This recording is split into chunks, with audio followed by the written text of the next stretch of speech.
Bienvenidos, feliz sábado. Vamos a empezar con una oración.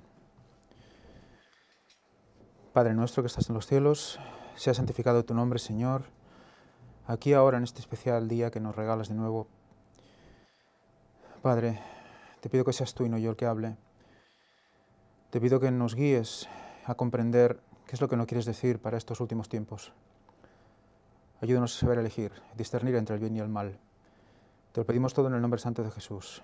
Te pedimos perdón por todos nuestros pecados. Amén. Amén. Muy bien, hermanos, vamos a proseguir con el tema de la primavera al otoño. Ya es la octava parte. A esta la he llamado, pero del día y la hora ya sabéis por qué. El día y la hora nadie sabe. Acabamos con esta diapositiva la última vez. Recordad que estuvimos hablando de la fiesta de las trompetas, el Yom Teruah, y vimos cómo hicimos un repaso por todas las zonas en la palabra de Dios donde explicaba sobre las trompetas. Hoy veremos alguna más.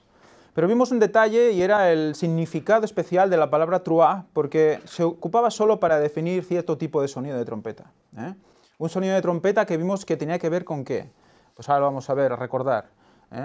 Fuerte clamor, grito, revelación que moviliza y guía al pueblo, que se extiende como el oleaje, que lo divide. Recordemos que hablaba de que era un mensaje que dividía al pueblo, por lo tanto sellaba al pueblo, discernía, decía lo bueno y lo malo. Lo sacude e inquieta, por lo tanto hay un zarandeo, con ansiedad y júbilo. Recordemos esas opciones, estas connotaciones estaban en la palabra trompeta, tanto en griego como en hebreo. Lo prepara para la batalla. Recordemos que había sonidos específicos de trompeta para cada acción del pueblo. Para un sonido se levantaban, para un sonido los guiaban, para un sonido era la batalla. O sea, si la trompeta sonaba batalla y tenían que levantarse, mal íbamos, ¿no? Entonces aquí lo que importa es que oigamos bien el sonido de la trompeta que Dios nos da para cada tiempo. Toca luchar, toca reordenarse, toca lo que toque en cada momento. Y veremos el sonido específico de Teruah para estos momentos. Esos momentos que son, ¿qué? El principio del mes de Tishri. Es el primer día del mes de Tishri. Es el primer día del séptimo mes. Recordemos que ahí empezaba el calendario, laboral, civil. Y que está encarándose a qué fiestas, porque ya solo quedan dos por cumplir. Encarándose al Yom Kippur, que era el día 10 del séptimo mes, aquel día de la expiación, y después ya viene Tabernáculos, el momento ya de la segunda venida de Cristo. Por lo tanto, es un momento en el cual esa trompeta tiene que dar un sonido realmente certero porque es todo o nada. Nos enfrentamos ya al fin del tiempo de gracia, ese día del Yom Kippur nos lo está avisando, y después de eso ya viene Cristo. Por lo tanto, tenemos que ver qué caracteriza a ese pueblo, qué caracteriza a ese mensaje que da esa última trompeta. Para darle más, más cuerpo a lo que es la voz de la trompeta, dejé para el final estas dos definiciones, estos dos textos bíblicos. Yo estuve en espíritu en el día del Señor y oí detrás de mí una gran voz, foné, recordad la palabra, como de trompeta. ¿Quién es este señor? Juan, ¿verdad? Juan el apóstol. En Apocalipsis, que decía, yo soy el alfa y la omega, el primero y el último. ¿Quién habla entonces? Cristo mismo. Cristo mismo, como voz de trompeta. La misma palabra que vimos que utilizaba para otras voces de trompeta, la utiliza también para la voz de Dios. Por lo tanto, atentos porque es Dios quien habla. Es importante este concepto, Escribe en un libro lo que ves y envíalo a las 7 iglesias que están en Asia, a Éfeso, Esmirna, Pérgamo, Tiatira, Sardis, Filadelfia y Laodicea, que lo estuvimos viendo con el estudio que está haciendo el hermano Josep. En Apocalipsis 4:1 dice, después de esto vi una puerta abierta en el cielo. La primera voz, o sea, la voz del otro versículo que hemos leído, que oí, y aquella voz que había oído antes, que es la versión de la Biblia de Jerusalén, para que nos dé clara connotación de qué es lo que habíamos escuchado antes, es la misma voz de Dios, como de trompeta, otra vez la vuelve a analizar, que habla conmigo, decía, sube acá y te mostraré las cosas que deben suceder después de estas. O sea, que era una voz de trompeta que estaba explicando ¿qué? El futuro, lo que había de venir. Por lo tanto, había que escucharla, porque si no, te pierdes. Si tú no escuchas la voz que te dice, en el futuro va a pasar esto y lo otro, te pierdes. Y si escuchas una que suena diferente, que dice, va a pasar, pero va a pasar otra cosa que no es la que yo digo, te pierdes. Entonces, vemos que es un punto, una línea muy fina que debemos saber dónde pisamos. Si no, nos vamos. Es así, de sencillo y duro a la vez. Por lo tanto, voz como de trompeta es la voz de Dios. Teniendo esto claro, vemos que truá, que tiene ese concepto que diferencia al sonido de trompeta general, es dividir la palabra que más suena como distintiva de este sonido. Un sonido que entra hasta el fondo, que selecciona un pueblo, recorta un pueblo. Y pongo, pero el día y la hora nadie sabe. ¿Qué tiene que ver ese día, esa fiesta de las trompetas, con el día y la hora? Nadie sabe. ¿Qué tiene que ver el mensaje final, un mensaje que va a cortar, que va a sellar, que va a zarandear a un pueblo? Con el día y la hora nadie sabe. Vamos a verlo. Para eso vamos a escuchar un vídeo. Es un vídeo muy extenso, pero solo escucharemos 2 minutos. 2 minutos para ver qué opina, o cuál es, digamos, la tradición judía, qué entiende por el día y la hora nadie sabe. Explicado por unos judíos mesiánicos del ministerio de Michael Root, supongo que lo conocéis. Es el que ha elaborado el calendario a partir de los caraítas. Tiene un calendario muy interesante, que es el que yo os muestro, que veis arriba en la diapositiva. Yo ese calendario lo conseguí a través de este ministerio. Vamos a escuchar lo que nos dicen los comentaristas y luego seguimos hablando. Y también el proyecto de un club de patrocinadores para que ustedes se puedan afiliar. Ahí encontrarán ustedes toda la información.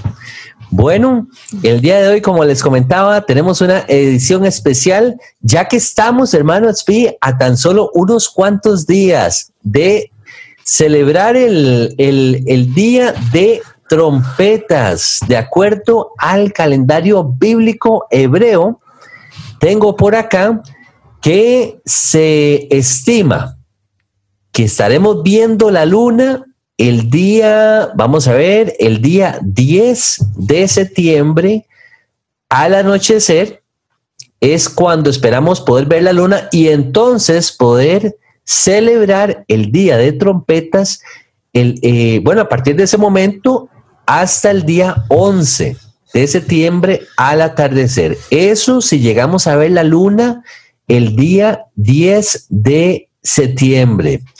¿Cómo te preparas, hermanos Pi, para este Día de Trompetas y este inicio de fiestas del otoño del Señor? Así es, Harold, el día lunes por la noche va a ser el 29 de este sexto mes y no sabemos nunca si vamos a ver la luna después de 29 o de 30 días. Así que siempre esta es una fecha en la cual estamos muy expectantes. Es el día que se conoce tradicionalmente como el que no se conoce la hora o el día en que sucederá, y por eso todo este simbolismo alrededor de este día. Así que muy expectantes a ver si vemos la luna este lunes a la noche y podemos celebrar. Así es, así es. Hermanos, y tal vez como para, de una manera introductoria, para aquellas personas que... Muy bien. Habéis oído, ¿no? ¿Cómo se conoce el día y la hora nadie sabe? La expresión hebrea, el día y la hora nadie sabe. ¿A qué se refiere?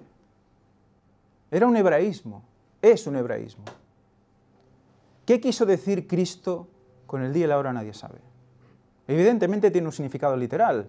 Él en ese momento no la conocía, humanizado, ¿no? Nadie de los que estamos alrededor la conoce, nosotros no la conocemos. Dios la conoce, evidentemente. Y ahora Cristo también la conoce, evidentemente. Pero, ¿a qué se refería cuando habló a los judíos el día y la hora nadie sabe? Se refería a los momentos de expectación que hay antes de que empiece el año civil. Cuando acababa cada mes, en el calendario, eran los 28 días, y luego había 2 días que eran unos días de incertidumbre. Eso pasaba todos los meses. Llegaba la luna nueva, que era totalmente oscura, y hasta que no llegaba la primera uñita blanca de luna nueva, que empezaba el ciclo a través de la luna, estaban todos pendientes porque hasta que eso no ocurría, no empezaba el día 1 del siguiente mes. O sea que nadie puede controlar los días a tiempo más de una semana. Clavar los días a más de una semana es muy difícil. Hoy sí, porque hoy sabemos cada segundo, cada microsegundo la luna dónde está. Pero en esos momentos era esa incertidumbre. Pero concretamente el primer día de Tishri, el primer día del 7º mes, es al día que se le conoce como el día, la hora nadie sabe. El día y la hora que nadie sabe. Porque todos estaban pendientes con sus trompetas, esperando ese momento. Y cuando ya veían la uña, sonaba el shofar, sonaba todo ahí, como diciendo, ya está, ya empieza la semana. Estamos acercándonos al Yom Kippur. Quedan 9 días de arrepentimiento para el pueblo. Durante todo el mes de Elul, que era el mes sexto, se tocaba el shofar cada día para recordar a todos que había salvación. Deja lo que estés haciendo. No te preocupes. Para ti, el Mesías tiene salvación. Y cuando llegaba el Yom Kippur, cuando llegaba el día de las trompetas, se cambiaba el tono y ya se empezaba a decir a la gente, arrepentíos. ¿Por qué? Porque llega el Yom Kippur, el día de la expiación, el día en el que todo era juzgado, recordad. O sea que, evidentemente, hay una relación más que evidente entre la fiesta de las trompetas, pero el día y la hora nadie sabe, y Truá, el sonido de división. Y la pregunta es evidente. ¿El mensaje día y hora nadie sabe genera división? Creo que todo eso lo hemos vivido, y vamos a ver que alguien lo vivió antes que nosotros. ¿Qué relación hay con un sonido de trompeta certero que divide, pero del día y la hora nadie sabe? Vamos al texto bíblico. Vamos a ver en qué contexto nos explica esto Cristo, ¿verdad? Pero del día y de la hora, pero de aquel día y de aquella hora nadie sabe, ni aun los ángeles del cielo, sino solo mi Padre. Mas como en los días de Noé, o sea, directamente, muchas veces decimos, del día y la hora nadie sabe, nos quedamos con ese versículo y va volando el versículo solo, y nos ocupamos solo de ese versículo y el resto del contexto no lo recordamos. Y eso me ha pasado con muchos versículos. Estás leyendo la Biblia y dices, mira, este versículo, está en este contexto. Le da toda una idea al versículo. Pues resulta que este versículo, después de decir esto, viene, mas como en los días de Noé, así será la venida del Hijo del Hombre. Está relacionado, muy relacionado, ese hebraísmo, ¿con qué? Con la venida del Hijo del Hombre. En los tiempos de Noé, Noé sabía cuándo venía el diluvio. Evidentemente, ¿no? Le dijeron 120 años. Y él, conforme pasaba el tiempo, no se lo iría callando. 120, 119, 100, 50, y él construyendo el arca. Predicando y ministrando. Porque como en los días antes del diluvio estaban comiendo y bebiendo, casándose y dándose en matrimonio, hasta el día en que Noé entró en el arca. ¿Cuándo entró en el arca? 7 días antes. O sea que 7 días antes cesó su labor, cesó su trabajo. La gente ya estaba apercibida. Y luego vino el diluvio. Eso va a ser muy interesante más adelante cuando analicemos. No sé si hoy. Y no se dieron cuenta hasta que vino el diluvio, se los llevó a todos. Así será también la venida del Hijo del Hombre. La puerta del arca se cerró. La puerta del arca se cerró. Yom Truá, sonido de trompetas, y los que escucharon, entraron. Los que no escucharon, se quedaron fuera. Ese es el mensaje que Cristo estaba dejándoles a estas personas. fijaros lo importante, nos traslada a Cristo al día 1 del 7º mes. Nos pone en la recta final para llegar a tabernáculos solo con estos 3 versículos y ya diciéndonos como en los días de Noé. Es realmente apasionante. Vamos a ver. Por lo tanto, Truá, pero el día y la hora nadie sabe, fiesta de las trompetas como en los días de Noé. Todo está en la misma línea. Todo. Por lo tanto, hay que añadir a todo esto, al final, la última frase. Pues Dios se acerca para recoger a su pueblo en una fecha concreta, en un momento concreto. Porque Noé sabía cuándo era. ¿Sabía el día concreto? Bueno, el momento que sube al arca, ya se lo podía imaginar, ¿verdad? Que quedaba poco tiempo.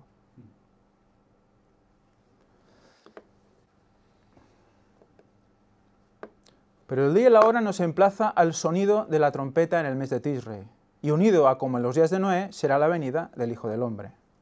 Todo el conjunto es lo que nos está diciendo en estos 3 versículos. Y ya nos emplaza en la semana, en esos 22 días, en el principio de esos 22 días del mes de Tisrei. Nos traslada directamente. Vamos a leer lo que dice Elena White en Patriarcas y Profetas. He cogido un párrafo para que nos demos una idea, nos hagamos una idea de lo que vamos a ir viendo poco a poco cuando vayamos desarrollando el tema. Dios mandó a Noé: entra tú y toda tu familia en el arca, porque solo a ti he visto justo delante de mí en esta generación. Las advertencias de Noé habían sido rechazadas por el mundo, pero su influencia y su ejemplo habían sido una bendición para su familia. ¿A quién representaba esa familia?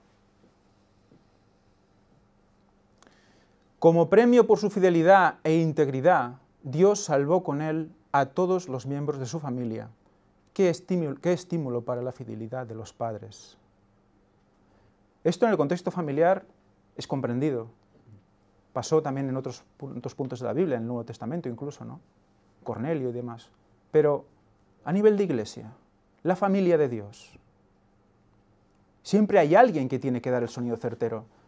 Y cuando da el sonido certero, aquellos que escuchan por él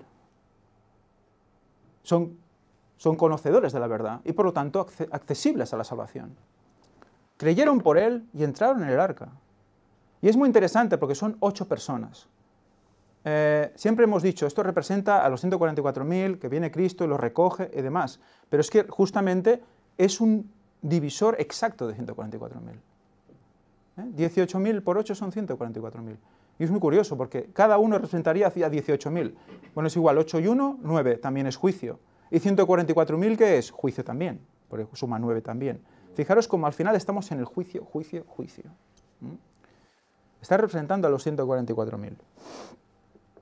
Y a un líder que hace sonar la trompeta de manera certera y hace que entren en el arca. La simbología es realmente importante, porque el arca era un enmaderado también. ¿Qué era también un enmaderado?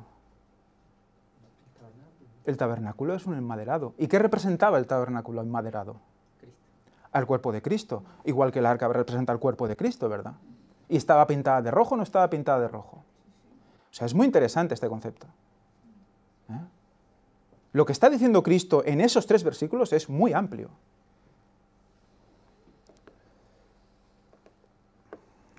Seguimos desarrollando la idea. Pero del día y la hora, predicar la fecha de la venida de Cristo como Noé hizo, sonido de trompeta que divide Truá. Hay un mensaje que no es un mensaje parece que no es muy apacible, ¿verdad? Que es un todo o nada, ¿verdad? Porque hay una puerta que se cierra antes del 2031. ¿Está pasando hoy? ¿Quién se supone que ha de hacer sonar la trompeta en su sonido certero en el tiempo final? La respuesta la vimos ya leída en primeros escritos, en otros cultos que hicimos al respecto, con este tema. El pueblo de Dios en el fuerte clamor del tercer ángel. ¿Qué es el fuerte clamor del tercer ángel? El cuarto ángel. Eso es conocido y es evidente. Vamos a desarrollar más todo esto en otros días. Hoy vamos a ir a introducir sobre todo este tema. Aparte de un cuerpo, aparte de un grupo, Elena White también nos dice que hay una persona. Y eso lo tenemos que asumir ya. No lo podemos dejar fuera. Los judíos trataron de detener la proclamación del mensaje que había sido predicho en la palabra de Dios. ¿A quién representaban los judíos? Los fariseos que querían evitar el mensaje. A una iglesia corrompida. ¿De acuerdo? Una iglesia ya establecida, oficial, corrompida. Pero la profecía debía cumplirse. Amén por esto. La profecía debe cumplirse. Es igual lo que nos digan. Es igual la oposición. La profecía debe cumplirse. El Señor dice, he aquí yo envío el profeta Elías antes que venga el día de Jehová grande y terrible. Malaquías 4.5. Cuando nosotros leemos Malaquías 4.5, rápidamente cualquier estudioso de la Biblia te dirá que evidentemente habla de Juan el Bautista,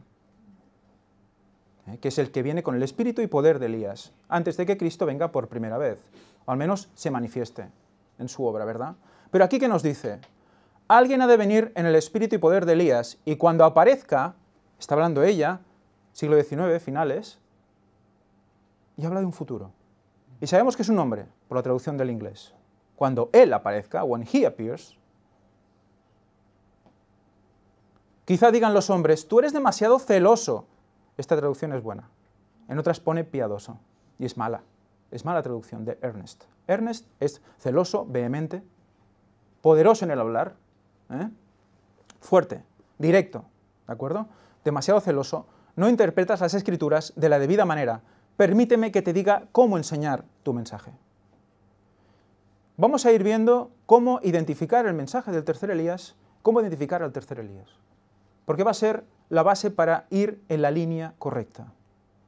Más hoy en día, cuando solo escuchamos imitaciones. Hay que decidirse. Y vamos a poner las bases para comprender cómo hacerlo. Va a ser un camino un poco largo, pero tiene que quedar todo expuesto. ¿Cómo identificaremos a este tercer Elías y a su mensaje? ¿En cuántas ocasiones y cómo se ha manifestado el espíritu y el poder de Elías en la historia? Eso es lo primero que me vino a la cabeza. ¿Qué es el poder y el espíritu de Elías? De acuerdo, es ser como Elías. Se conoce que Juan el Bautista. ¿Alguien más tuvo el espíritu y poder de Elías? Vamos a ir viéndolo. Y la tercera, que es evidente. Si ya está pasando y ha pasado, me lo estoy perdiendo. ¿El tercer Elías se ha manifestado? No son preguntas que deben dejarnos indiferentes, porque si no estamos perdiendo el tren. Recordemos, he aquí el portero. Los que no hayan visto la escuela sabática, la recomiendo. He aquí el portero. Vamos a ir viéndolo y desarrollándolo durante todo este estudio. Vamos a analizar entonces cuándo se manifestó y en quiénes se manifestó el espíritu y el poder de Elías. A Elías lo hablaremos al final, otro día. Hoy vamos a hablar los que representan su espíritu y luego analizaremos esto, para comprenderlo con más profundidad.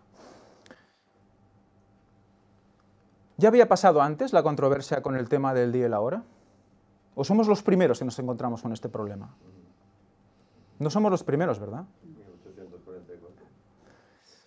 Bueno, un poquito antes, pero sí. ¿Qué dice Elena White al respecto? Millares de personas abrazaban la verdad predicada por Guillermo Miller y se levantaban siervos de Dios con el espíritu y el poder de Elías para proclamar el mensaje. Fijaros, no es Juan el Bautista, no es el tercer Elías porque es anterior a Elena White, no es Elías, es Miller y los suyos. Al escuchar el mensaje, se levantaban con el espíritu y el poder de Elías. Como Juan, el precursor de Jesús, los que predicaban ese solemne mensaje se veían movidos a poner la segur a la raíz de los árboles. ¿Qué es la segur? La segur es un hacha. Se veían obligados. Ellos querían poner a la gente entre la espada y la pared. Porque un árbol, cuando le pones el hacha al pie, o le das fuerte y lo tumbas, o paras porque el árbol dice, no, yo quiero seguir viviendo. Pero hay árboles que piden ser cortados.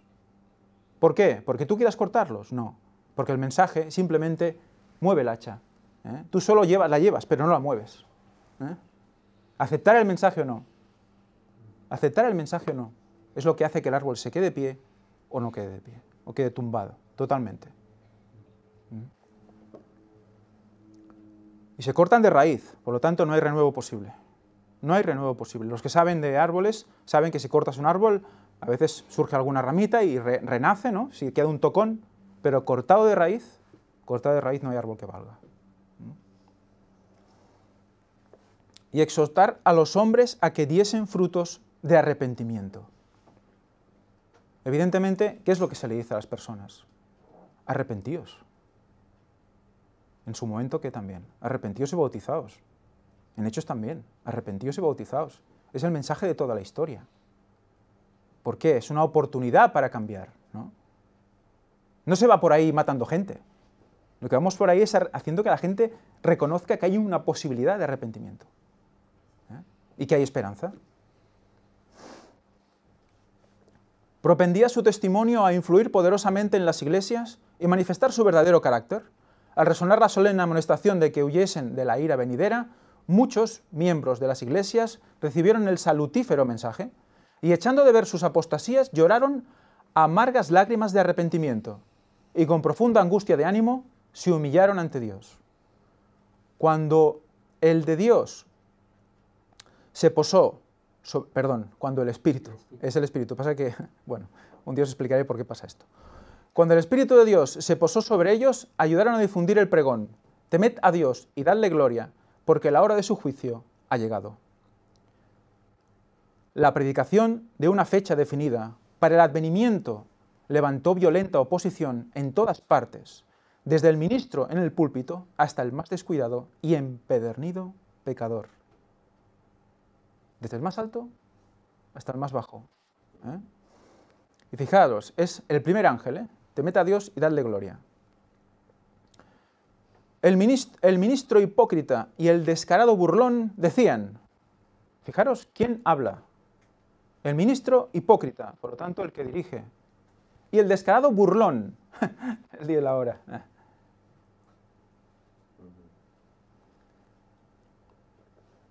Pero del día y la hora nadie sabe. Ni los unos ni los otros querían ser enseñados y corregidos por quienes señalaban el año en que creían que terminaban los periodos proféticos y llamaban la atención a las señales que indicaban que Cristo estaba cerca, a las puertas. Muchos pastores del rebaño que aseguraban amar a Jesús decían que no se oponían a la predicación de la venida de Cristo, sino al hecho de que se fijara una fecha para esa venida. Pero el omnividente ojo de Dios leía en sus corazones. No deseaban que Jesús estuviese cerca. No era el problema la fecha. Eran los pecados que abrazaban, no la fecha. Pero se cogían al clavo ardiendo de la fecha para tener una excusa. No deseaban que Jesús estuviese cerca. Comprendían que su profana conducta no podría resistir la prueba porque no andaban por el humilde sendero que traza Cristo. Aquellos falsos pastores, se interpusieron en el camino de la obra de Dios. La verdad predicada con poder convincente despertó a la gente, que como el carcelero empezó a preguntar, ¿qué debo hacer para ser salvo? Ese mensaje hizo reaccionar a la gente, como lo está haciendo hoy. ¿Qué debo hacer para ser salvo? Pero los malos pastores se interpusieron entre la verdad y los oyentes. ¿Cuántas veces está pasando esto?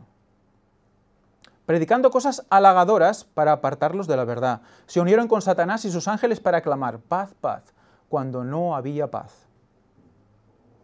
Niegan la fecha, se unen a Satanás y sus ángeles. Fijaros. Quienes amaban sus comodidades y estaban contentos lejos de Dios, no quisieron que se los despertase de su carnal seguridad. Vi que los ángeles lo anotaban todo. Las vestiduras de aquellos profanos pastores estaban teñidas con la sangre de las almas. Los ministros que no querían aceptar este mensaje salvador estorbaron a quienes lo hubieran recibido. Hay ministros que están haciendo que están estorbando a la gente. La sangre de las almas está sobre ellos. Los predicadores y la gente se coligaron en oposición a este mensaje del cielo. ¿De dónde venía el mensaje de la fecha? ¿De un año definido? Del cielo. No era un invento de hombres. No era ni un error. Fue un chasco, pero no un error. Y el que no comprenda esto, que mire los estudios bíblicos, si no hablamos en privado.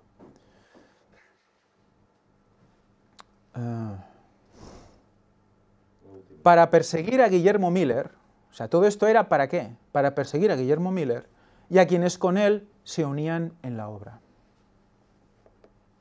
Se hicieron circular calumnias para perjudicar su influencia, y diferentes veces, después de declarar Miller el consejo de Dios e infundir contundentes verdades en el corazón del auditorio, se encendía violenta cólera contra él, y al salir del lugar de la reunión, le acechaban algunos para quitarle la vida. Para quitarle la vida. Este ministerio ya ha recibido amenazas de estas. Y eran cristianos. Supuestamente cristianos. Pero Dios envió ángeles para protegerlo, y le salvaron de manos de las enfurecidas turbas. Su obra no estaba aún terminada. Los más devotos recibían alegremente el mensaje. Sabían que dimanaba de Dios y que había sido dado en el tiempo oportuno.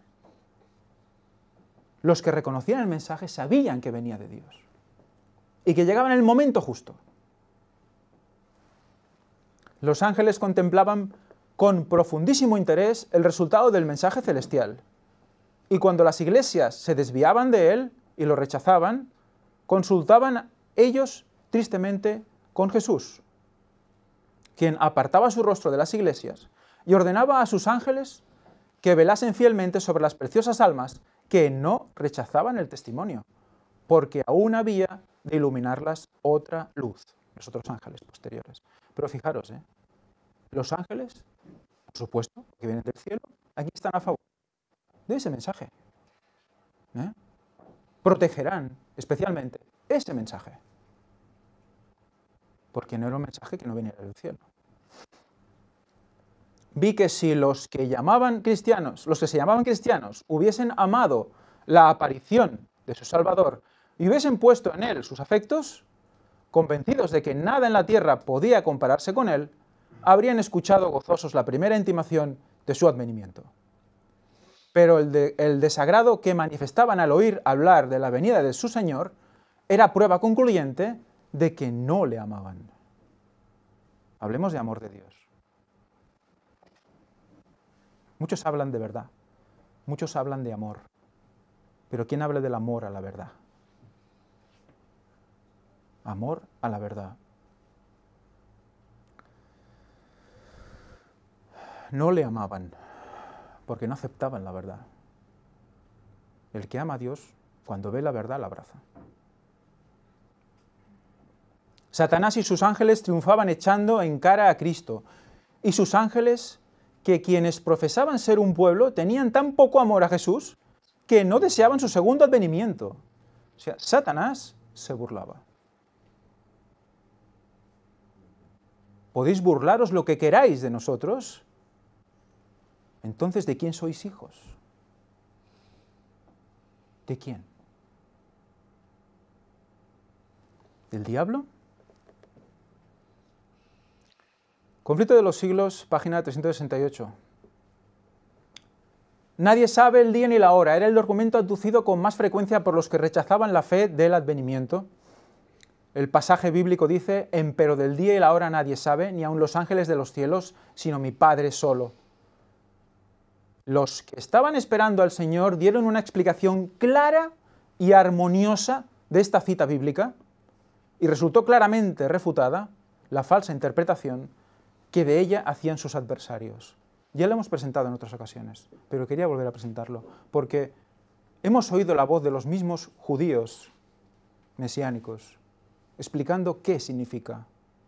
Hemos visto en qué contexto está. ¿No es armoniosa la explicación? ¿Es clara la explicación? Esas palabras fueron pronunciadas por Cristo en la memorable conversación que tuvo con sus discípulos en el Monte de los Olivos, después de haber salido del templo por última vez. Los discípulos habían preguntado, ¿qué señal habrá de su venida y del fin del mundo?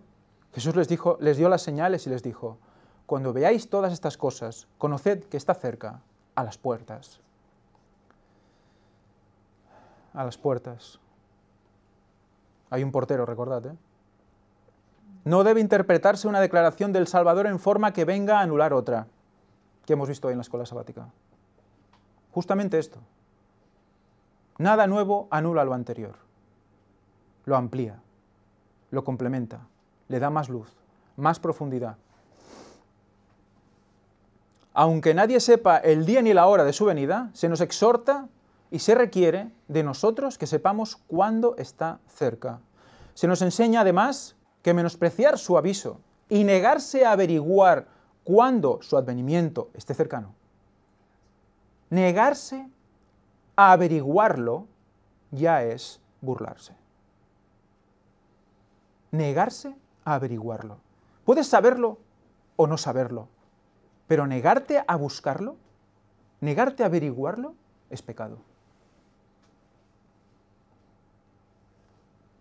¿Será tan fatal para nosotros como lo fue para los que viviendo en los días de Noé,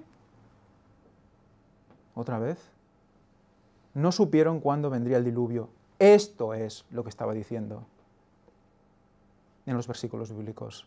Esto es lo que estaba diciendo. No lo neguéis, estaba diciendo. No que lo negaréis, sino que no lo negaréis. Porque escuchaban los hebreos, ¿eh? Y la parábola del mismo capítulo que pone en contraste al siervo fiel y al malo, y que señala la suerte de aquel que dice en su corazón, mi Señor tarda en venir, enseña cómo considerará y recompensará a Cristo a los que encuentre velando y proclamando su venida. Una pregunta interesante, que ya analizaremos más adelante, pero hay un versículo que nos recuerda, cuando Cristo venga, que os encuentre haciendo esto, ¿no? Dando el alimento a su tiempo, ¿verdad? Cuando Cristo venga, ¿estaremos dando el alimento a su tiempo?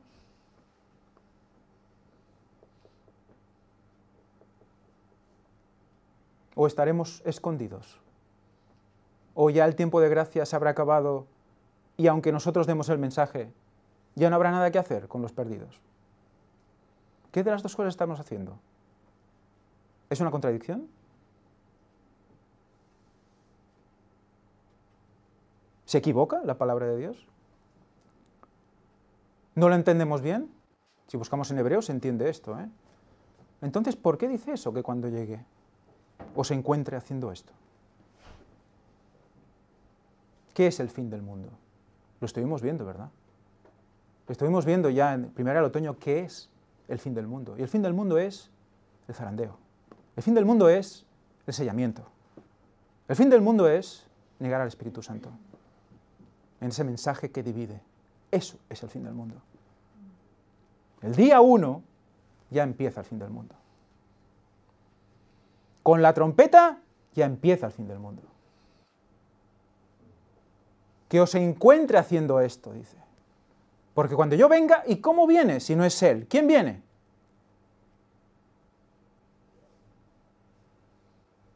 Porque estamos viviendo la noche y Él viene en el alba, ¿verdad? Será un alba su venida. ¿Quién cuida las ovejas de noche? El portero. El portero. Debemos conocer al portero. Sigamos.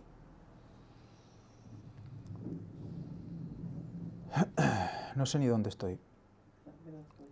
Mi Señor Santander enseña cómo considerará y recompensará a Cristo a los que encuentre velando y proclamando su venida. Eso. A los que nieguen, velad pues. Eso. Dice y añade, bienaventurado aquel siervo al cual, cuando su Señor venga, lo haya haciendo así, ¿no? Lo que hemos dicho ahora. Pues si no velas, vendré a ti como ladrón, ¿Cómo? Si no velas. ¿A todos vendrá como ladrón? No, si no velas. Y no sabrás en qué hora vendré a ti. O sea, algunos no salvarán la hora, y otros sí. Los 144.000 conocerán el día y la hora, ¿verdad? ¿Sí o no? Sí, ¿verdad? Muy bien, los que no esperen es porque no querrán averiguar cuándo viene. Mensaje que divide. Ya dividió en su momento, lo estamos leyendo, ¿eh? La historia se repite. Se repite, recordemos, tercer Elías, segundo Miller. Los que no recuerden la conferencia o la charla sobre esto, que la miren. Es el mismo mensaje que se repite. Los 4 ángeles, también recomiendo mucho. Son uno, en realidad. El cuarto es el grupo de los 3 anteriores, con el énfasis. Salid de ella, pueblo mío. Veremos esto también. Hoy no. ¿Alguien más manifestó ese espíritu y poder de Elías a lo largo de la historia? Hemos hablado de Miller, porque estaba más concretamente ligado con el tema del día y la hora nadie sabe, pero ¿qué más ámbito abarca el espíritu y el poder de Elías? Porque no solo es fecha, hay más cosas. ¿Los reformadores tenían el espíritu y poder de Elías? ¿Sí o no? En cada generación Dios envió siervos suyos para reprobar el pecado tanto en el mundo como en la iglesia, pero los hombres desean que se les digan cosas agradables y no gustan de la verdad clara y pura. Muchos reformadores, al principar su obra, resolvieron proceder con gran prudencia al atacar los pecados de la iglesia y de la nación. Esperaban que mediante el ejemplo de una vida cristiana y pura, llevarían de nuevo al pueblo a las doctrinas de la Biblia. Hay una tendencia hoy en día también, ¿no? Ora un mes antes por una persona, antes de hablarle y luego le hablas, ¿no? Con el buen ejemplo, con la oración, se van a convertir. Bueno, no tenemos tanto tiempo, pero el Espíritu de Dios vino sobre ellos como había venido sobre Elías. Dios ve el tema y envía su Espíritu. El espíritu de Elías entonces tiene que ver con el Espíritu Santo, ¿no? ¿O no? Viene de Dios, ¿verdad? Viene del cielo, ¿verdad? Pues es el Espíritu Santo especializado como espíritu de Elías, porque la situación lo requiere.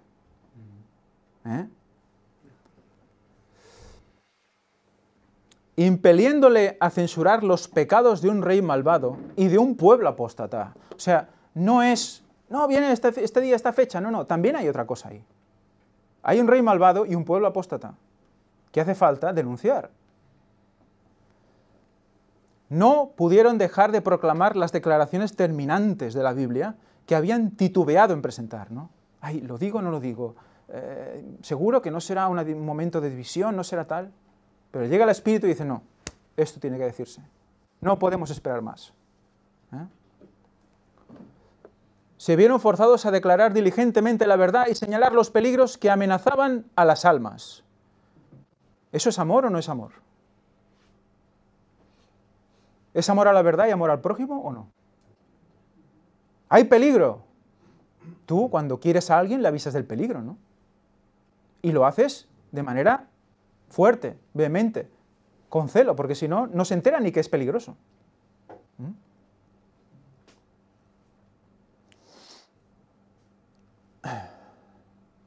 Sin temer las consecuencias, pronunciaban las palabras que el Señor les ponía en la boca, y el pueblo se veía constreñido a oír la amonestación.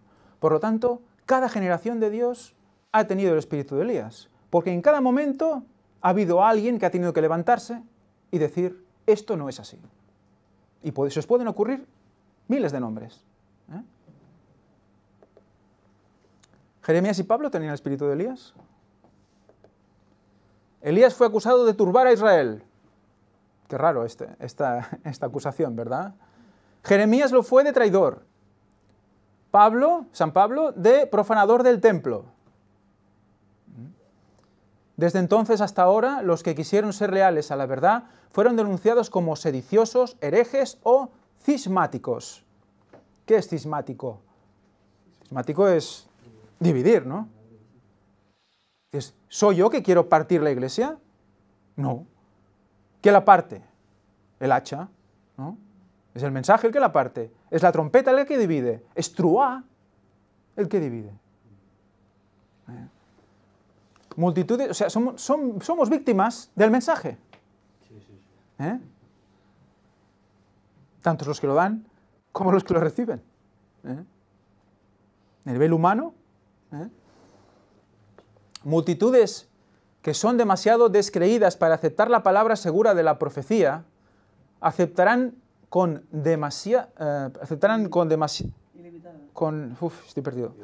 limitada credulidad la acusación dirigida contra los que se atreven a reprobar los pecados de moda. Esta tendencia irá desarrollándose más y más, y la Biblia enseña a las claras que se va acercando el tiempo en que las leyes del Estado estarán en tal contradicción con la ley de Dios, que quien quiera obedecer a todos los preceptos divinos tendrá que arrostrar censuras y castigos como un malhechor. ¿Estamos preparados para esto?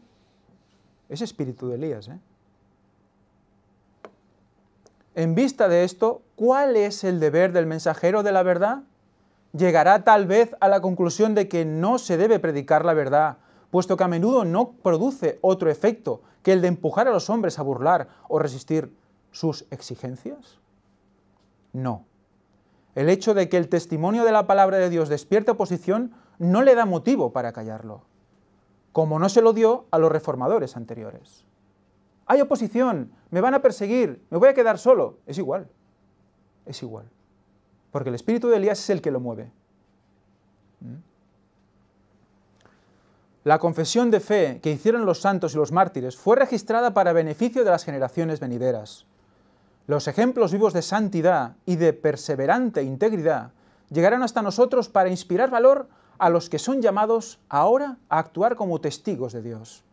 Recibieron gracia y verdad no para sí solos, sino para que por intermedio de ellos el conocimiento de Dios iluminase la tierra. Es un mensaje que va a iluminar la tierra. Eso está relacionado con el espíritu de Elías. ¿Ha dado Dios luz a sus siervos en esta generación? En tal caso deben dejarla brillar para el mundo. Para el mundo.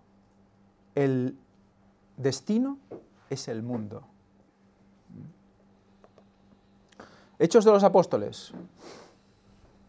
El apóstol sabía que no podía esperar justicia de parte del pueblo, que por sus crímenes estaba atrayendo sobre sí la ira de Dios. ¿De quién habla aquí? Sabía que, como el profeta Elías, estaría más seguro entre los paganos que entre los que habían rechazado la luz del cielo. Y endurecidos sus corazones contra el Evangelio. Había un grupo, que era el pretendido pueblo de Dios, que había endurecido sus corazones, y ya no podía acudir a ellos. ¿A quién acudió? A la viuda de Sarepta. Ahí es donde se encontró bien. Ahí fue aceptado. Una mujer que no era israelita, pero que buscaba a Dios, acepta al profeta y lo guarda en su casa. A esto se refiere esta cita. Es impresionante. ¿El tercer Elías tendrá que hacer lo mismo? ¿Ha hecho lo mismo ya? ¿Ha tenido que salir? ¿Y ha sido aceptado por los de fuera más que por los de dentro? Es muy interesante, porque está definiendo un espíritu muy concreto. Cansado de la lucha, su activo espíritu apenas podía soportar los repetidos aplazamientos y la agotadora incertidumbre de su juicio y encarcelamiento. Por lo tanto, decidió ejercer su derecho de ciudadano romano y apelar a César. Está diciendo lo mismo que Elías, pero ¿quién es el que está apelando aquí? Pablo, Elías fue a ver a Sarepta, pero Pablo tuvo que ir fuera también. ¿Fue el que fue enviado a quién? A los gentiles, ¿no? Es el mismo espíritu.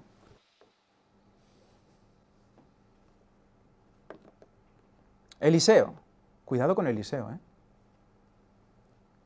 ¿Eliseo qué tenía?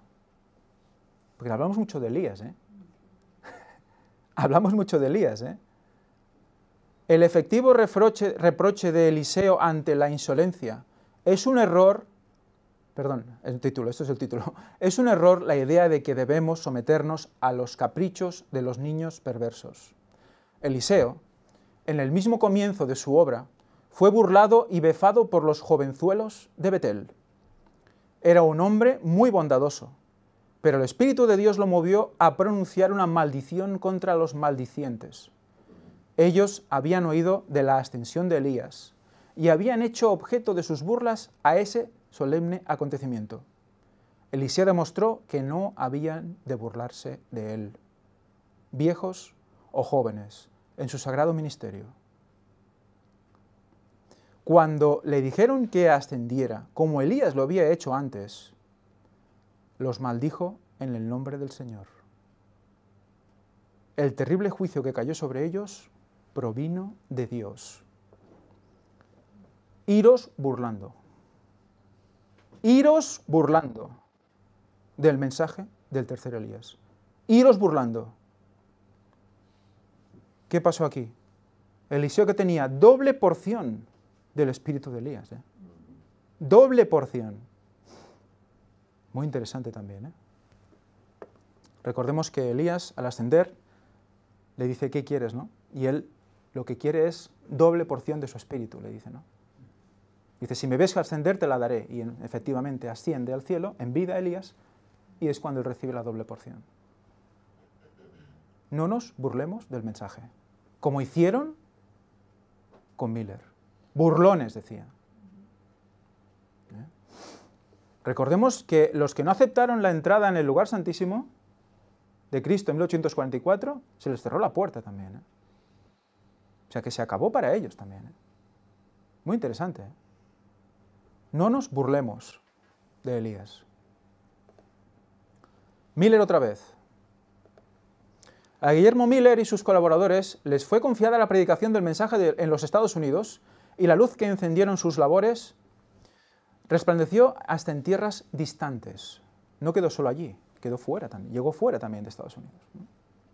El Señor envió a su ángel para que tocara el corazón de un granjero que no creía en la Biblia, a fin de inducirlo a escudriñar las profecías.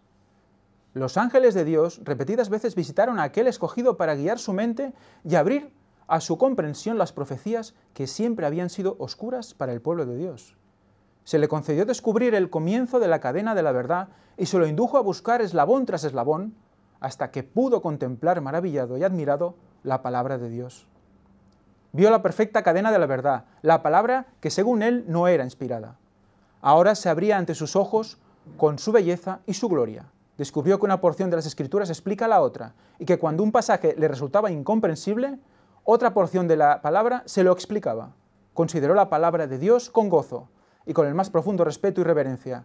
Al continuar su examen de las profecías, descubrió que los habitantes de la tierra estaban viviendo en las horas finales de la historia de este mundo, pero que no lo sabían. Eso es lo que nos tiene que preocupar. Los demás no lo saben. Y eso es lo que a él le movió. Ese espíritu también es espíritu de Elías.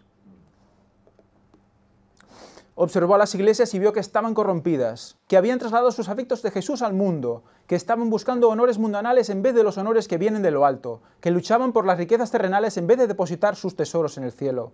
Pudo ver hipocresía, oscuridad y muerte por todas partes. Su espíritu se conmovió en su interior. Dios lo llamó para que abandonara su granja, así como llamó a Eliseo para que dejara sus bueyes en el campo de labor a fin de seguir a Elías. Doble porción. Elías y Eliseo, doble porción. Con temor, Guillermo Miller comenzó a presentar ante la gente los misterios del reino de Dios, conduciendo a sus oyentes a lo largo de las profecías hasta el segundo advenimiento de Cristo. El testimonio de las Escrituras que señalaban la venida de Cristo en 1843 despertó gran interés. Muchos se convencieron de que los argumentos basados en los periodos proféticos eran correctos, y santificando su orgullo y su opinión personal, recibieron con gozo la verdad. ¿Quiénes la recibieron? Los que sacrificaron su orgullo y su opinión personal. Algunos ministros dejaron a un lado sus sentimientos e ideas sectarias, sus salarios y sus iglesias, y se unieron a los que proclamaban la venida de Jesús. ¿Qué ha dicho? Salarios, iglesias. Para irse con la única iglesia, el único pueblo. ¿Quién proclamaba? La venida de Jesús, en una fecha concreta, en un momento concreto. ¿Y cada uno de nosotros podemos tener el espíritu del poder de Elías? Un gran esparcimiento previsto. Debemos realizar una obra concienzuda en educación. Los jóvenes de nuestras editoriales debieran recibir instrucción práctica en todos los ramos de la obra relacionados con la impresión de libros. Después, si la providencia de Dios los dirige hacia otros países, pueden aprender el idioma y ser capaces de publicar para los habitantes de ese país la verdad que Dios nos ha encomendado y que debe difundirse en toda nación, tribu, lengua y pueblo. El Señor está enviando a sus ángeles a preparar los corazones de la gente para que reciban la verdad. Y si nos dedicamos solamente a su servicio,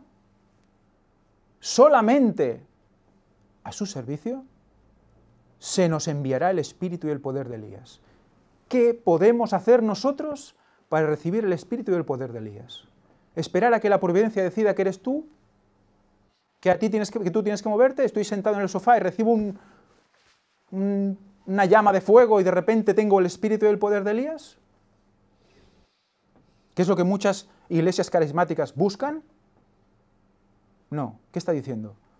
Si nos dedicamos solamente a su servicio. Entonces hay que dejar de trabajar, hay que dejar, ¿no? Una reforma. ¿Qué hay que hacer? Hay que cambiar algo en nuestras vidas.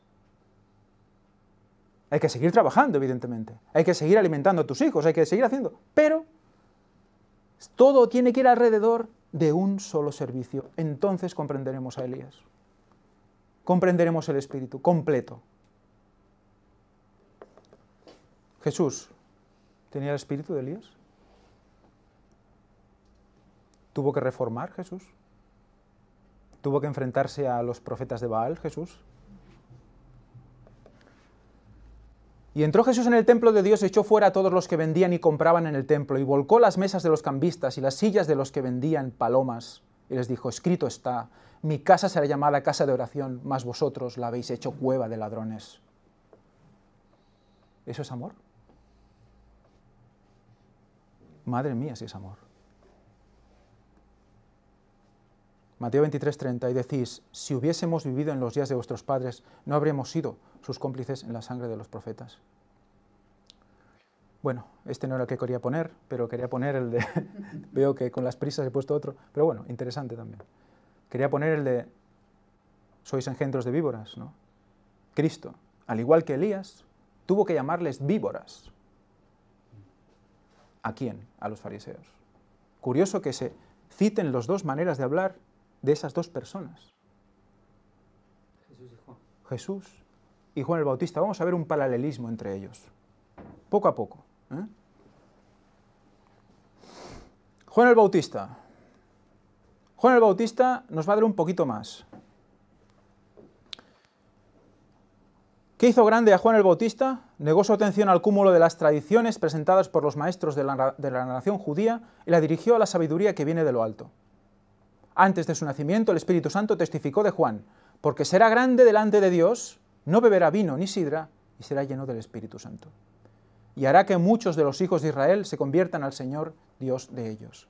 E irá delante de él con el espíritu y virtud de Elías, para hacer volver a los corazones de los padres a los hijos, y de los rebeldes a la prudencia de los justos, para preparar al Señor un pueblo bien dispuesto.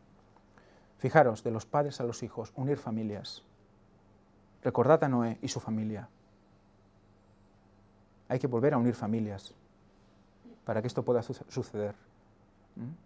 También podemos llevarlo al punto espiritual. Padres espirituales, hijos espirituales.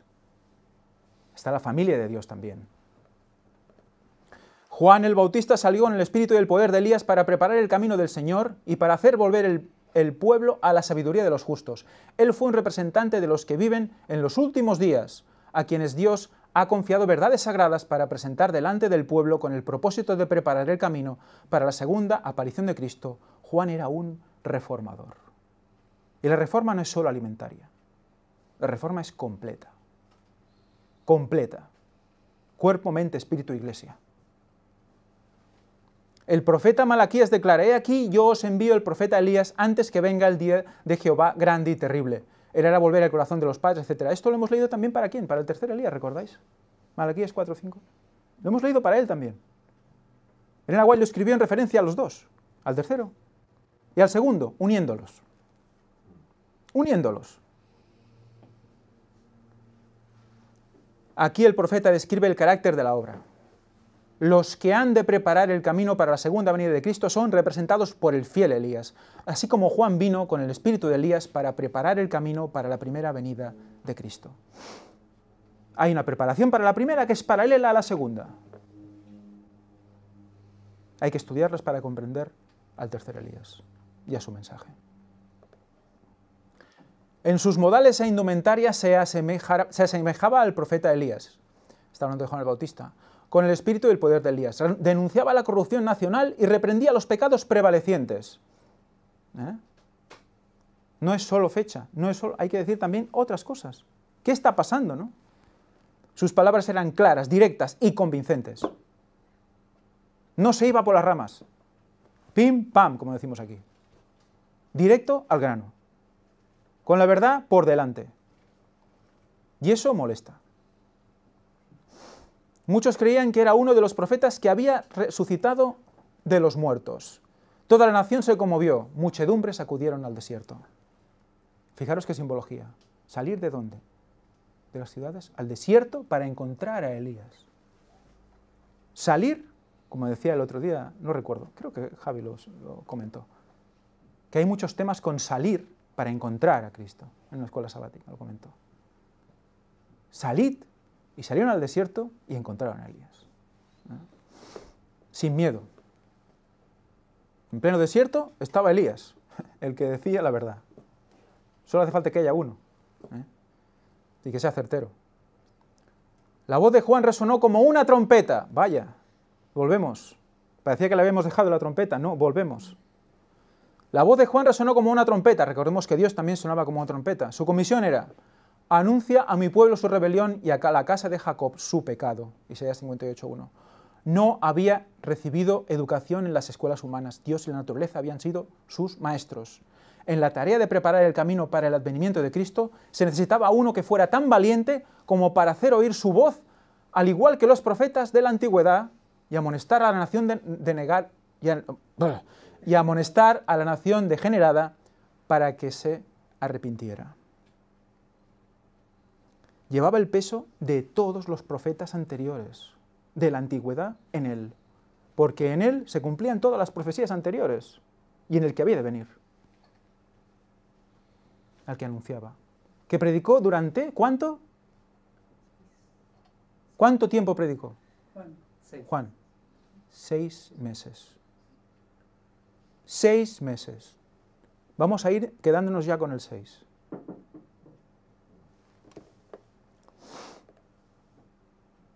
Esto no sé por qué lo he puesto 2 veces. Vale. Cuando los... A ver. Bueno, es la última lectura, ¿de acuerdo? Son 3 diapositivas y acabamos, ¿de acuerdo? Pero es muy importante porque quiero acabar aquí. Vamos a comprender que hay algo más que no espíritu de Elías. Espíritu de Elías es genérico. Es para definir un mensaje, una manera de hacer, cómo viene, en qué momento, pero hay algo más. Hay algo más. Cuando los delegados llegaron, había una multitud congregada que escuchaba sus palabras. Habla de Juan el Bautista, cuando está bautizando. Con aire de autoridad, destinado a impresionar a la gente y a inspirar deferencia al profeta, llegaron los altivos rabinos. Con su movimiento de respeto, casi de temor, la muchedumbre les dio paso. Ya llegaban todos ya pues, llenos con sus ropas, ¿no? Y todos se abrían para que fueran pasando, ¿no? Los notables, con lujosa vestimenta y con el orgullo de su posición y poder, se llegaron ante el profeta del desierto. ¿Tú quién eres?, preguntaron. Atención, Atención. Esto va a ser muy importante a lo largo de todo este tema. Estas preguntas que hacen los fariseos. ¿Cuántas veces la palabra de los judíos ha marcado la historia? ¿Por criticar a Dios? ¿Cuántas veces sus acciones han sido profecías? Que la sangre su sangre recaiga sobre nosotros, sobre los hijos de nuestros hijos. ¿No? Clávala en el costado porque a ver si está muerto. ¿De quién fue idea? De los judíos. O sea, a los judíos se les ocurre clavar en el costado y eso es lo que nos salva. ¿Qué es esto? ¿Nos hemos vuelto locos? Es que es locura para nosotros. Es un misterio. ¿Y todos los misterios se explican dónde? ¿Dónde se explican todos los misterios? En el misterio de la cruz. ¿Eh? De eso hablaremos si Dios quiere también. ¿Tú quién eres?, preguntaron. Yo no soy el Cristo, contestó Juan, sabiendo lo que ellos pensaban. ¿Quién pues? ¿Eres tú Elías? No soy. ¿No es? ¿Eres tú el profeta? No. Pues ¿quién eres? Para que demos respuesta a los que nos enviaron. ¿Qué dices de ti mismo? Yo soy la voz que clama en el desierto. ¿Qué es una voz que clama? Es una trompeta. Enderezad el camino del Señor, como dijo Isaías el profeta. El pasaje al que refirió Juan es la hermosa profecía de Isaías. Consolaos, consolaos, pueblo mío, dice vuestro Dios. Hablad al corazón de Jerusalén. Decidle a voces que su tiempo es ya cumplido, que su pecado es perdonado. Voz que clama en el desierto. Barred camino a Jehová. Enderezad calzada en la soledad a nuestro Dios. Todo valle sea alzado, y bájese todo monte y collado, y lo torcido se enderece y lo áspero se allane. Y manifestárase la gloria de Jehová, y toda carne, juntamente, la verá. Toda carne, juntamente, la verá. ¿Eso a qué nos suena? Todo ojo lo verá.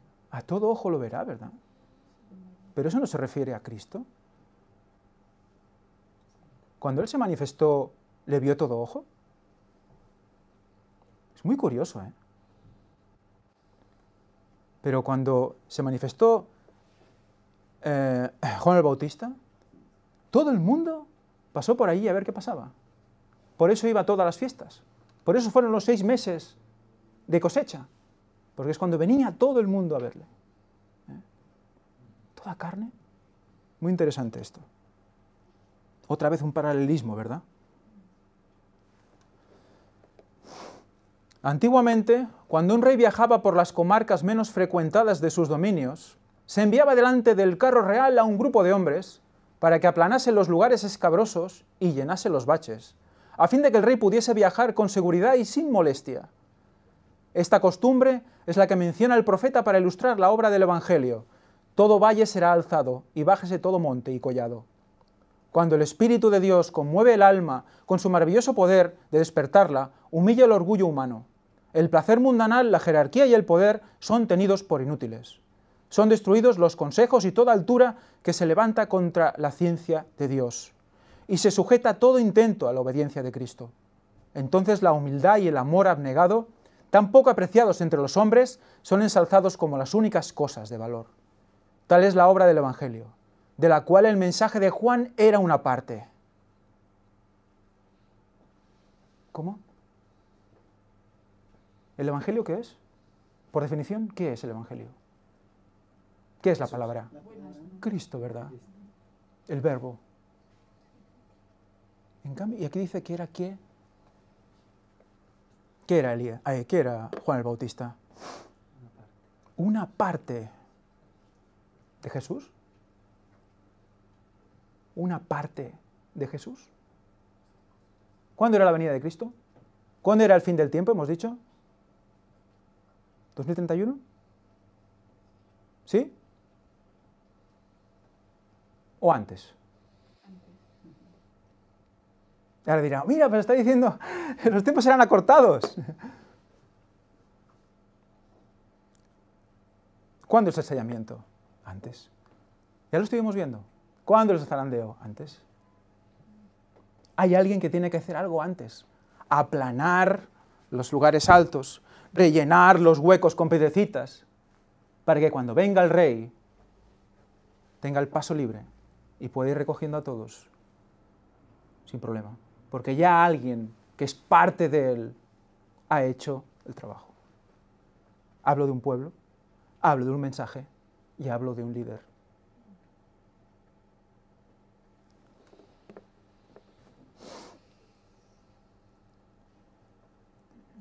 Ya estamos otra vez, no sé dónde estoy. Cuando el Espíritu de Dios conmueve el alma. Cuando el Espíritu de Dios conmueve el alma con su maravilloso poder de despertarla, humilla el orgullo humano. El placer mundanal, la jerarquía y el poder son tenidos por inútiles. Son destruidos los consejos y toda altura que se levanta contra la ciencia. Esto lo he leído ya. Sí. Me suena. Los rabinos continúan preguntando. Ay, madre. Los rabinos continuaron preguntando, ¿por qué pues bautizas si tú no eres el Cristo, ni Elías, ni el profeta? Las palabras el profeta se referían a Moisés. ¿Por qué lo he puesto en negro? Moisés. Hoy hemos hablado en la escuela sabática y hablaremos más de Moisés. ¿Por qué le preguntan Moisés? Esperaban que resucitara Moisés. Los judíos se habían inclinado a creer que Moisés sería resucitado de los muertos y llevado al cielo. No sabían que ya había sido resucitado. Cuando el Bautista inició su ministerio, muchos pensaron que tal vez fuese el profeta Moisés resucitado, porque parecía tener un conocimiento cabal de las profecías y de la historia de Israel. También se creía que antes del advenimiento del Mesías, Elías aparecería personalmente. Aún se cree. Los judíos aún lo esperan. En Pascua dejan una silla vacía por si se presenta Elías. En Pascua. No en tabernáculos. En Pascua. ¿Por qué? ¿Por qué? ¿Qué venida estaban esperando? La de Elías, en Pascua.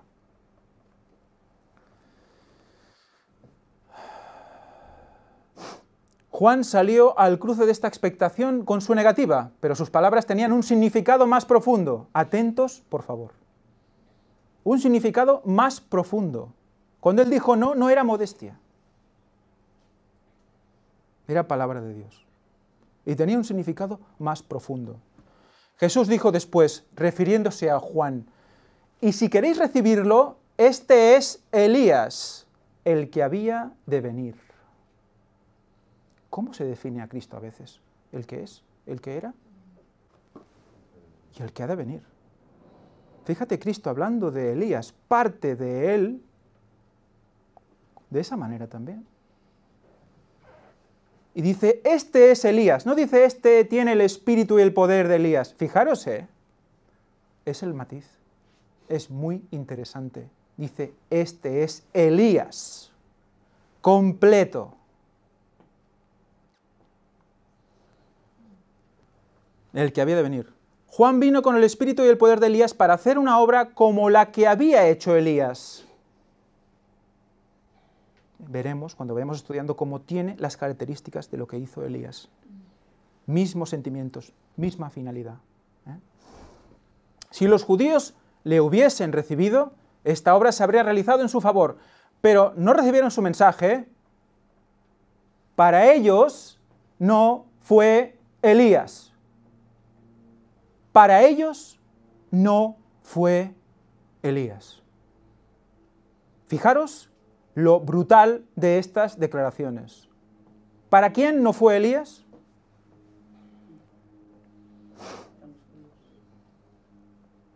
¿Para quién no fue Elías? Para los que no le esperaban, para los que no le reconocieron. Para los fariseos no era Elías. ¿Para quién era Elías? Lo veremos la próxima vez, en el próximo capítulo. ¿Para quién era Elías? Para ellos no era Elías. Fijaros qué importante. Lo trasladamos al tercer Elías. ¿Para quién no será Elías? Para la iglesia y todos aquellos que no acepten el mensaje con ese espíritu, claro, evidentemente. Pero fijaros la iglesia. ¿Recordáis a Elías? Bueno, lo estudiaremos, con Acab, Jezabel, lo que representaban. Ya lo estuvimos hablando en su tiempo, cuando hablamos de la primavera. Volveremos a retomarlo y veremos qué sentido tenía. Para ellos no era Elías. A los suyos vino y a los suyos no le conocieron. ¿Recordáis a quién se aplica esto? A Cristo, ¿verdad? Es muy interesante. ¿Quién lo reconoció? Los suyos. Primero había que reconocer a Elías. Para ellos no era Elías. Quedémonos con estas palabras. Para ellos no era Elías, porque para otros sí lo será. No pudo cumplir en favor de ellos la misión que había venido a realizar. Igual que Cristo. O sea que una cosa es el espíritu y el poder de Elías, que ha estado en toda la historia, en todo el pueblo de Dios, porque siempre ha hecho falta una reforma, y otra cosa es Elías. Elías, porque Elías, el espíritu de Elías, que es Elías completo, prepara un pueblo para la venida de Cristo, como hizo Juan el Bautista. Y el tercer Elías, Elías completo, preparará un pueblo para la segunda venida de Cristo, como hizo Juan el Bautista. Y el espíritu que los une es el espíritu de Elías, que lo estudiaremos. Fijaros lo interesante. Sí que era Elías, el que esperabais. Le estaba diciendo a los fariseos, el que esperabais es él. Y yo, el Mesías que esperabais también. Y tampoco. Seguid esperando. Entonces, ¿quién será el falso tercer Elías? Bueno, lo dejaremos para más adelante. Me gustaría acabar con esta cita de Maranatha, el Señor viene, porque realmente es muy poderosa. Nadie hasta ahora ha recibido la marca de la bestia. El tiempo de la prueba no ha llegado aún. Hay cristianos verdaderos en todas las iglesias, sin exceptuar la comunidad católica romana. Nadie será condenado hasta que haya tenido la luz y haya comprendido la obligación de obedecer el cuarto mandamiento. Pero cuando se promulgue el decreto que ponga en vigor el falso día de reposo y el fuerte clamor del tercer ángel, ¿cuál es? El cuarto. Cuando el fuerte clamor del tercer ángel amoneste a los hombres contra la adoración de la bestia y a su imagen, se trazará claramente la línea que separa lo falso de lo verdadero. Divide lo falso de lo verdadero. Truá. Truá. Si no somos truá, ya podemos ir a casa a dormir.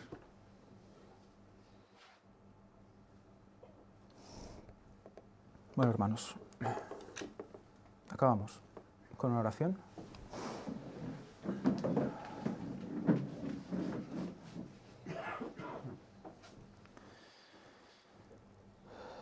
Padre nuestro que estás en los cielos,